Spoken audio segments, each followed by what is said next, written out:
Ajde, ispričaj mi. Ti ispričam priču? Da. Ajde. Dobro večer, draga djeco. Ja sam Tanja Smoj i večeras ću vam pročitati basnu o Gavranu i Liji.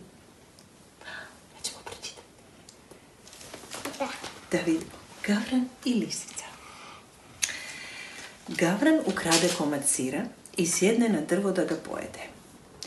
Tek što je lisica to opazila, odmah je poželjela taj lijepi zalogaj i počela misliti kako bi do njega došla. A što ga došla? Pa da, Lija je htjela uzeti od Gavrana taj sir koji on ima u ustima. I Lija sasvim krotko i ponizno dođe drvetu i reče Gavranu: O lijepa ptico, ljubimče bogova i ljudi, kako je divno tvoje perje, kako su sjajne tvoje oči, kako sjajan kljun. Ako je još i tvoj glas takav, ti si onda kralj sviju ptica. Gavranu je ta hvala veoma godila, pa odluči zapjevati, da lisica čuje njegov glas. Otvori kljun, te razvuče svoj ponositi kva, kva.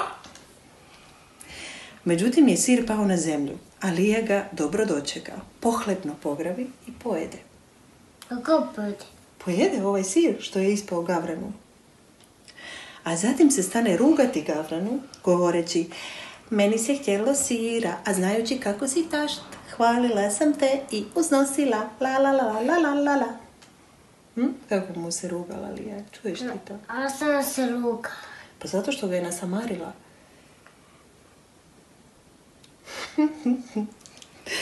Postiđen, Gavran odleti dalje. A, draga djeco, kako je tašt taj Gavran? Živim još.